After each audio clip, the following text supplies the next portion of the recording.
So hello dear student, কেমন আছো? I hope প্রত্যেকে শুধু ভালো না, ভীষণ ভালো আছো। স্ক্রিনের উপর একটা প্রশ্ন দেখা যাচ্ছে, তাই না? সো প্রশ্নটা আমরা মন দিয়ে প্রথমে পড়বো, বুঝবো, তারপর অঙ্কটা করব। কি বলেছে দেখো, এবিসিডি সামান্তরিকের বিসি বাহু সংলগ্ন কোণ দুটির পরিমাণ অনুপাত 4:5 হলে ডিএবি এর পরিমাণ কত?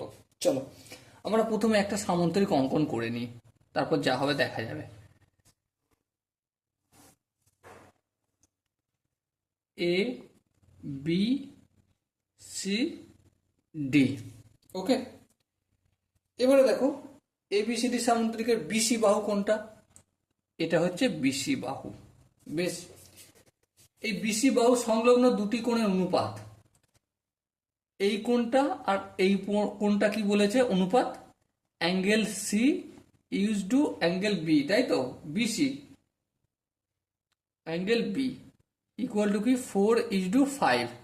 তাহলে এর সাধারণ অনুপাত যদি এক্স ধরি, তাহলে এই কোণটা কত ডিগ্রি হবে?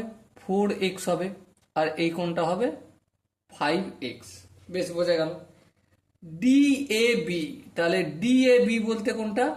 ডিএবি মানে এই কোণটা, এই কোণটা কত ডিগ্রি সেটা আমাকে বলতে হবে। ওকে, বলবো, কিন্তু তার আগে আমি একটা গল্প বলে দিই। কি গল্প? সামান্তরিকের বিপরীত কোণগুলো সমান হয়, এটা কি আমরা জানি? হ্যাঁ, এটা আমরা জানি, বিপরীত কোণগুলো সমান। তাহলে এটা যদি 4x হয়, এটাও কত হবে? 4x হবে। এটা যদি 5x হয়, এটাও কত হবে? 5x হবে।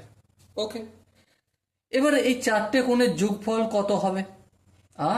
5 5 10, 4 14, 4 14 4 18। তাহলে 18x সমান কত?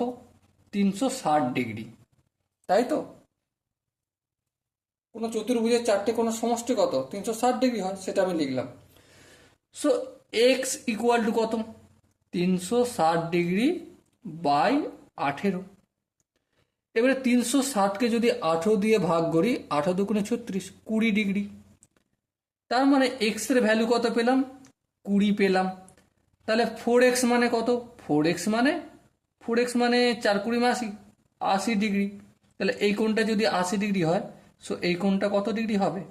অবভিয়াসলি 80 ডিগ্রি হবে। ওকে, সো দেখো এখানে যে চারটা অপশন আছে, তার মধ্যে কোন অপশনটা ঠিক? Obviously option B is the right option.